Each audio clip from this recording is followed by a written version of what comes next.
Olá, boa noite. Ações de combate à sepse é realizada no Hospital de Clínicas da UFO. A universidade promove atividades voltadas para a reflexão do movimento LGBTQ+. O Jornal da UFO de hoje traz como tema central o interesse da população pela política. Como fica a relação dos eleitores com os políticos eleitos pós-eleição? Isso e muito mais você confere agora no Jornal da UFO.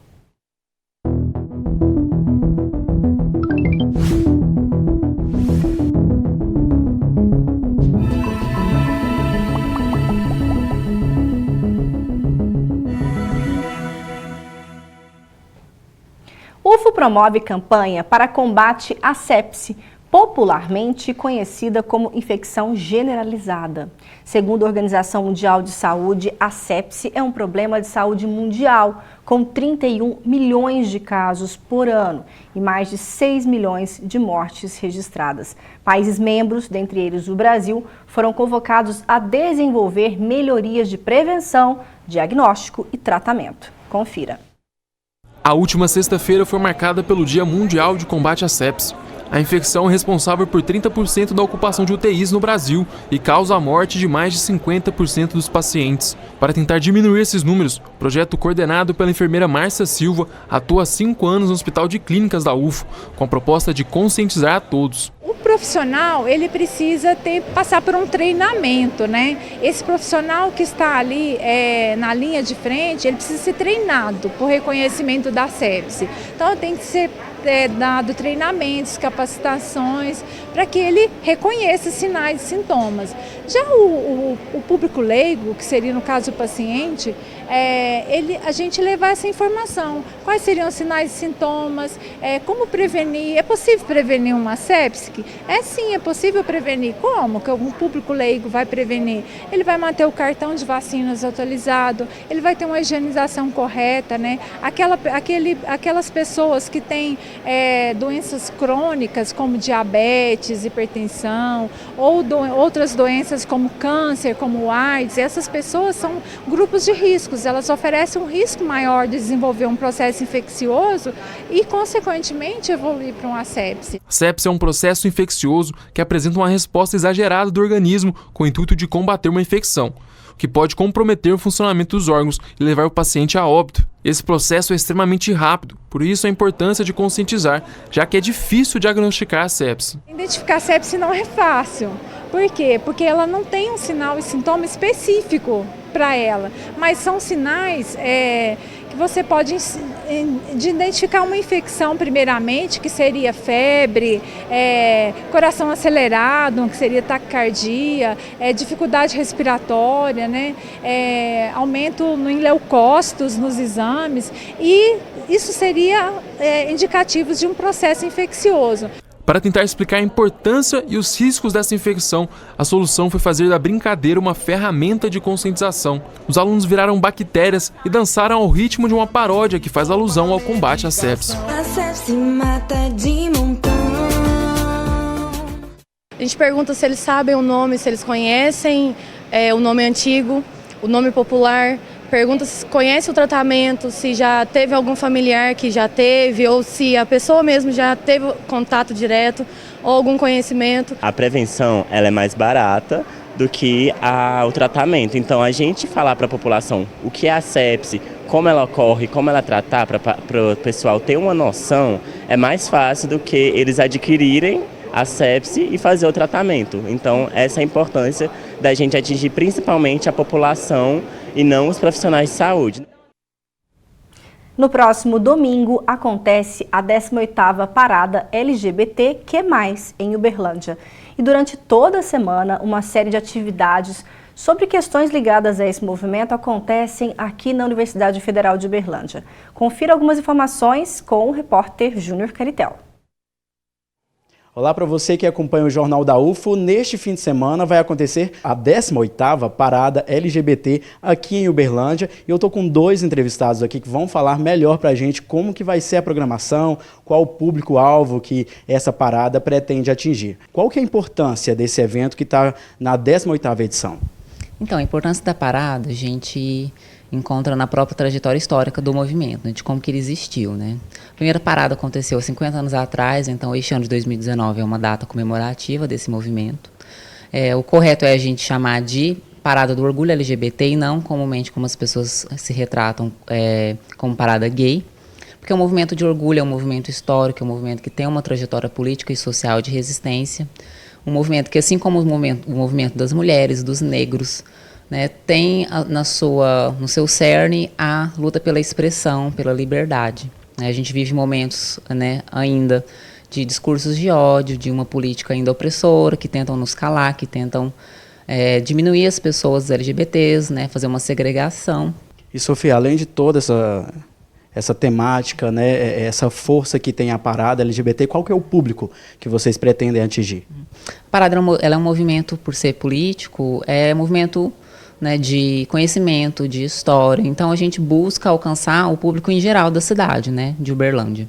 A gente busca alcançar as famílias, né, independentemente das suas configurações de laços, pessoas religiosas, pessoas não religiosas. É um movimento democrático que visa exatamente agregar conhecimento, agregar mais pessoas para o movimento, para começar a entender as políticas públicas para LGBTs, começar a entender do que se trata sexualidade, do que se trata gênero.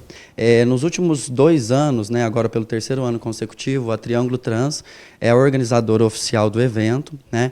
Então é importante pensarmos que foi necessário uma desmistificação de como eram as paradas anteriores e como é a partir de hoje, né? Até mesmo com a influência da rede social, o movimento se tornou muito maior, né? Então é preciso muito cuidado com isso de modo em geral. Então as pessoas às vezes acreditam que é somente uma festa no domingo, né? E ali você vai encontrar de tudo. Não é. Como a Sofia mesmo expôs, é um movimento que visa questões políticas, sociais para todo o grupo LGBT, né? E nós nos preocupamos nos últimos 2 anos, esse principalmente, em conseguir trabalhar muito bem a Semana da Diversidade, né? Então nós começamos hoje aqui na UFO, dia 16, 17 e 19, no Auditório Desajup. Nós teremos palestras.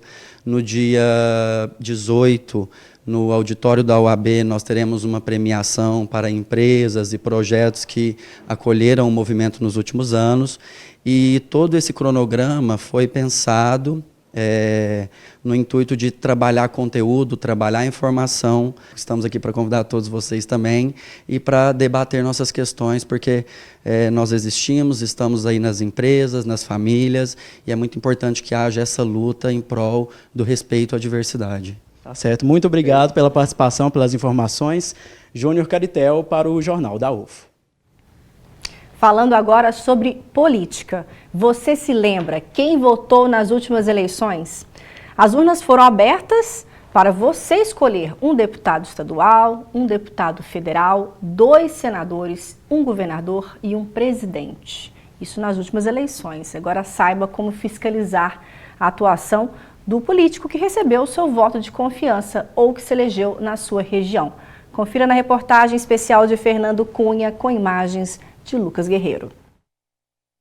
Pelas ruas de Uberlândia, além de gente que não se lembra em quem votou em 2014, tem aqueles que não fizeram questão de registrar o seu voto.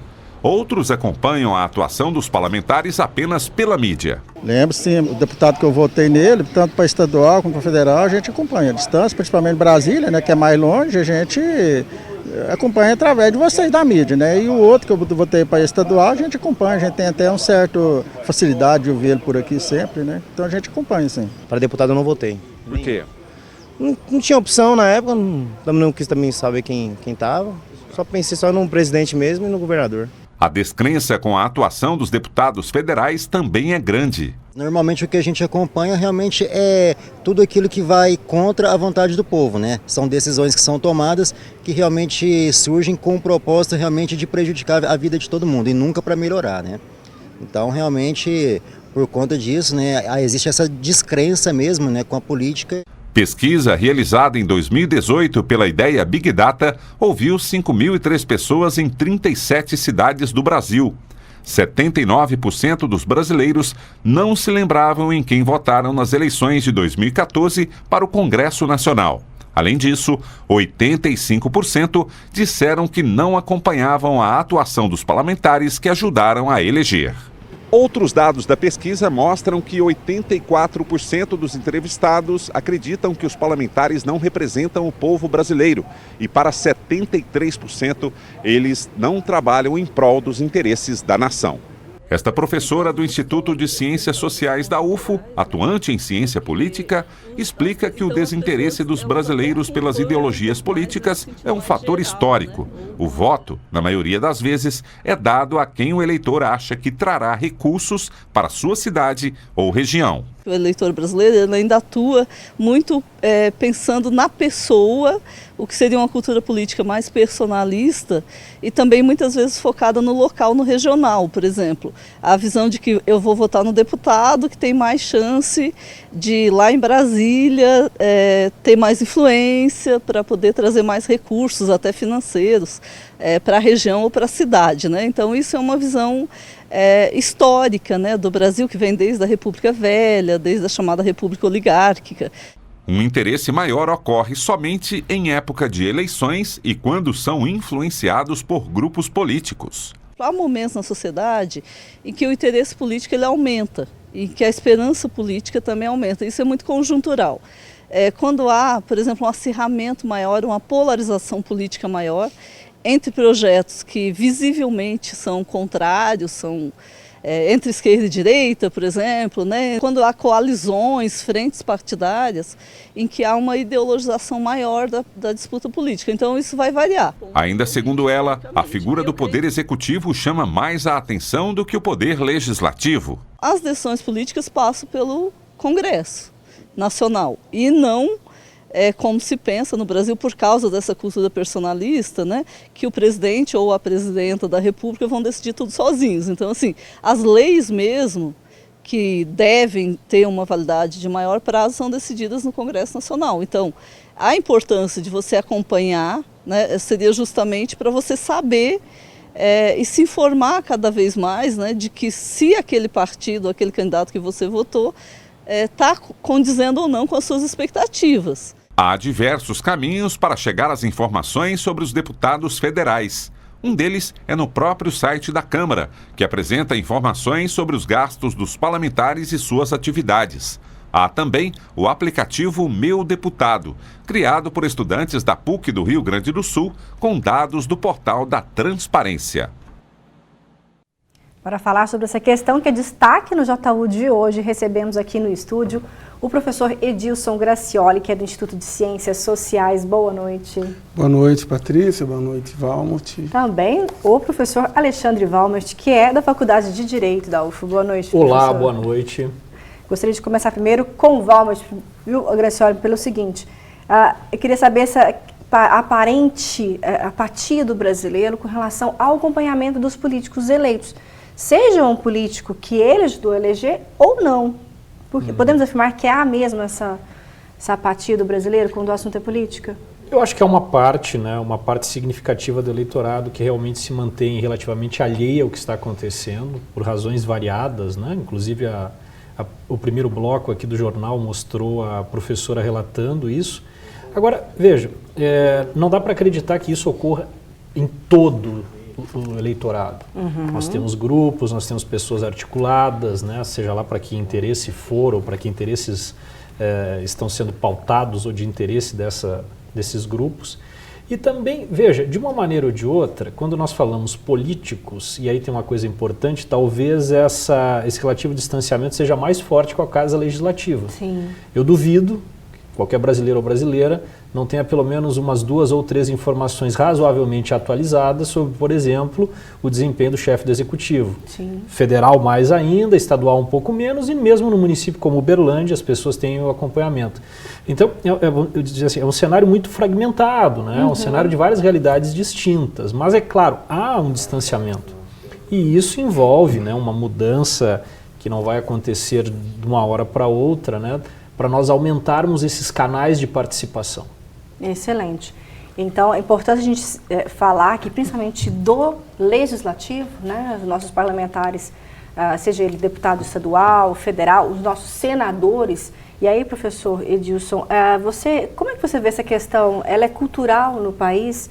Esse afastamento seria talvez, aqui um questionamento, com relação à política nacional, um distanciamento, há uma crise de representatividade? Bom, eu acho importante, para abordarmos esse assunto, que é um assunto muito caro, muito importante para a ciência política, trazer aqui à tona um trabalho muito relevante do cientista político Jairo Nicolau, representantes de quem os descaminhos do seu voto da urna à Câmara dos Deputados. E ele cita, num capítulo que enfrenta essa questão, uma pesquisa feita pelo Estudo Eleitoral Brasileiro, que por sua vez integra um centro de estudos sobre opinião pública na Unicamp.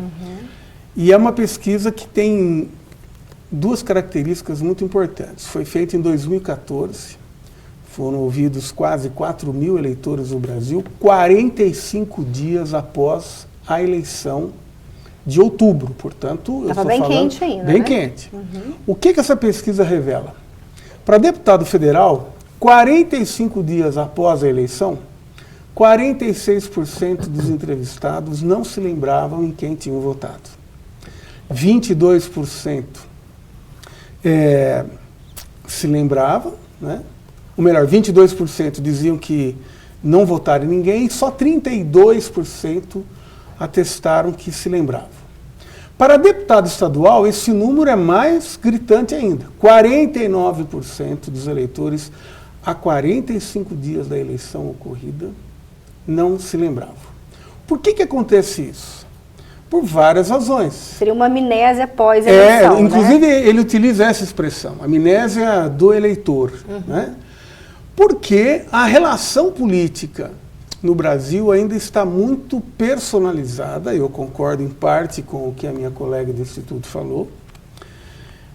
Os apelos, os motivos, as motivações do eleitor passam muito pouco pela dimensão ideológica e partidária e prevalecem outros tipos de motivo. Mas aí nós temos, então, duas situações. Essa da relação no momento da votação. Depois nós temos um problema mais grave ainda, que é a falta de monitoramento sobre o que faz, não faz ou tolera o conjunto de parlamentares eleitos. Né? Então, esse distanciamento da política institucional, chamar a política apenas do momento eleitoral, ele é muito grave. Mostra um descolamento. Eu diria, depois eu posso voltar a esse aspecto, que o eleitorado brasileiro cada vez mais parece refém de outros tipos de caciques ou de chefes, né? Tem muita gente que vota de acordo com o que o chefe religioso determina. Isso explica em larga medida por que não se lembra em quem votou. Talvez essa escolha não foi consciente, né? Bom, assim como os parlamentares afirmam um compromisso de representar o seu eleitorado, também cabe ao cidadão acompanhar e cobrar aquilo que foi prometido em campanha. Nesse sentido, o JU entrou em contato com alguns parlamentares de Minas Gerais e perguntou como é o comportamento dos eleitores no quesito participação no mandato. Recebemos a resposta somente da deputada federal Grace Elias, que é de Patrocínio, eleita com mais de 37 mil votos. Veja o que ela diz. Eu sou natural de Patrocínio, Alto Paranaíba, e venho aqui falar um pouquinho da participação da população, do cidadão, nesse nosso mandato de apenas 7 meses. Nós temos as redes sociais, no Facebook nós estamos como Grace Elias, no Instagram, @Grace Elias, que é um canal de comunicação para que eu possa ter acesso à população e a população também tenha uma forma de mandar suas sugestões, opiniões, críticas construtivas para que a gente realmente faça um mandato participativo. Graças a Deus, com este canal de comunicação, a gente tem tido a oportunidade de receber muitas sugestões dos cidadãos para projetos de leis, para atuações, para defesa de projetos importantes para toda a nossa Minas Gerais. Então, com certeza, a rede social hoje é um canal importantíssimo. Muito obrigada a todos vocês e um grande abraço. Bom, professor Valmort, falávamos então aqui a questão da fiscalização, né? Nesse quesito, também, né, dever e direito dos eleitores cobrar e fiscalizar. Mas você acha que ainda falta mecanismos, né, para estreitar essa relação entre os eleitores e os políticos eleitos? Olha, na verdade eu diria o seguinte, canais ou formas há em abundância. O que nós temos é que materializar isso e colocar conteúdo e ativarmos esse circuito. Né? A própria matéria mostrou, por exemplo, você tem uma série de possibilidades, né, de comunicação, intersecção com os parlamentares, são apresentados hoje por meios eletrônicos e tudo mais. O que falta justamente é essa intersecção, que esses conteúdos ou pautas realmente se concretizem. E aí também tem uma crítica que eu gostaria de fazer, que é o seguinte: o que acontece também é uma espécie de sobrecarga de fiscalização, vamos chamar assim de patrimonial e pecuniária, e uma atenção menor a pautas outras que são extremamente importantes. Esse jornal mesmo acabou de mostrar, né, a organização do evento esse final de semana, aquilo ali não é uma pauta patrimonial. Não é? Então a gente vê essa abundância, por exemplo, de sítios fiscalizadores de valores, isso é extremamente importante. Mas só isso não vai resolver, até né? Porque o portal da transparência da Câmara dos Deputados tem ali as informações, né, das verbas parlamentares, com o que foi gasto. É importante, mas você está querendo dizer que isso não é só isso. Não é né? só isso. Então você tem uma série de canais, de formas que deveriam chegar e ser, vamos dizer assim, maximizadas, né, com conteúdos realmente de uma articulação com os parlamentares, envolvendo os partidos e a sociedade. Senão nós ficamos também numa espécie de espocares momentâneos de escândalos e cargas moralistas, que também não é o que vai resolver, né, uma maximização da participação das pessoas e colocar o Legislativo e o Parlamento realmente como casa representativa em articulação com a sociedade. Então a gente tem que mudar, né? É claro que isso parte tanto de uma ponta como da outra. Então não pode, como por exemplo o professor Edilson falou, né, imaginarmos que a pauta ou a atuação de um parlamentar fique reduzida aos interesses literalmente da paróquia, né, ou do templo. Nós temos uma outra gama enorme, né, de interesses e necessidades. Isso tem que ser materializado, tem que articular esses parlamentares. E nas últimas eleições, professora Dias, como você avalia então a gama de deputados, tanto estaduais como federais, senadores eleitos pelo primeiro mandato, né, que seria esse primeiro voto, né, conquistado pelo eleitor brasileiro? E aí, nesse sentido, onde fica essa fragmentação partidária, o peso dos partidos políticos? Ou será que a gente realmente está vivendo um momento mais de personalização desses candidatos, né, o eu ali, antes de ter as ideologias partidárias? Então, a eleição de 2018 ela foi marcada por uma série de ondas, né?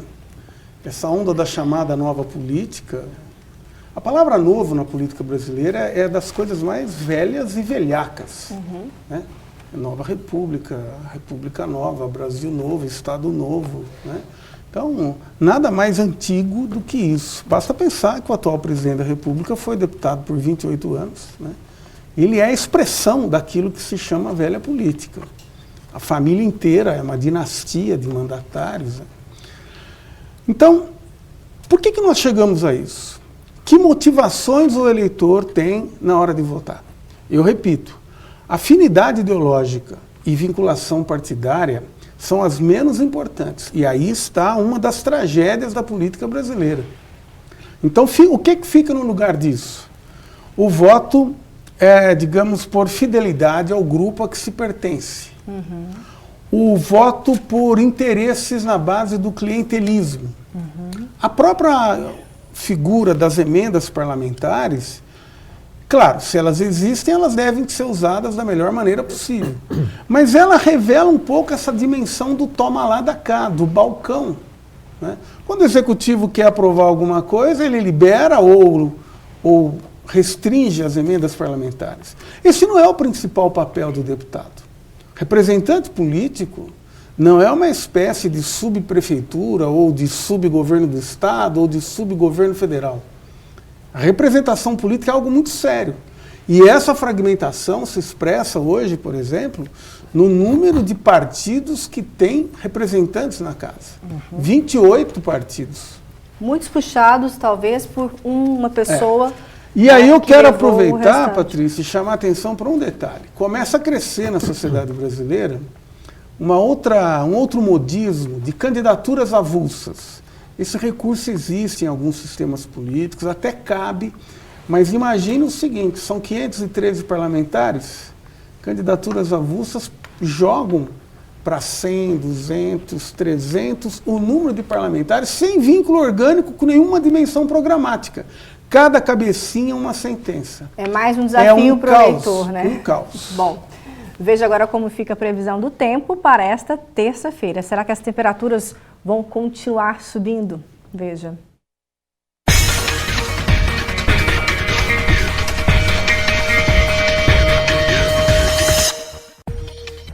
Em Uberlândia, a previsão é de nebulosidade no céu. As temperaturas variam entre 19 e 34 graus.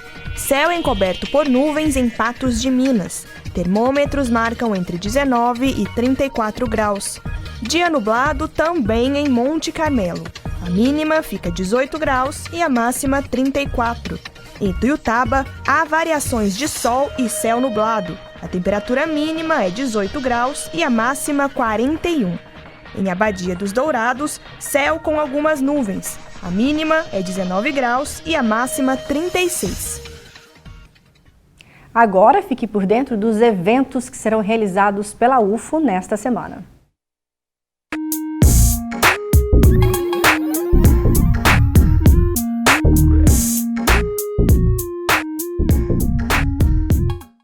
A quarta jornada de nutrição começa nesta terça-feira.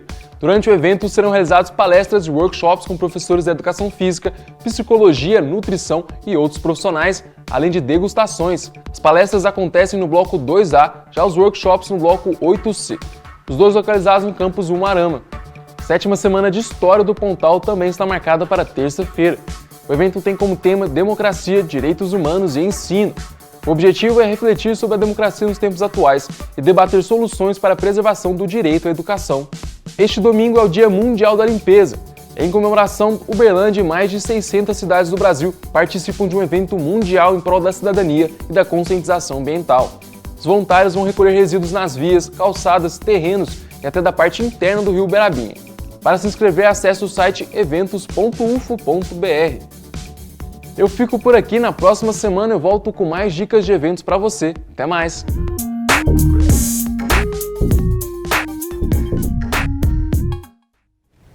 Hoje o Jornal da UFO está de olho nos políticos e no acompanhamento dos mandatos, principalmente no Legislativo. E a gente teve participação das nossas lives e eu vou fazer uma pergunta aqui para você, professor Edilson Moacir, do bairro Saraiva. Ele é o Moacir de Freitas Júnior. Ele diz, professor Edilson, se na visão dele, na sua visão, a demonização da política tem acontecido nos últimos tempos e radicalizado nas últimas eleições, causando um desalento do povo acerca da política e dos políticos. Isso pesa nessa amnésia eleitoral? Eu estou te perguntando, Moacir. Sem dúvida alguma.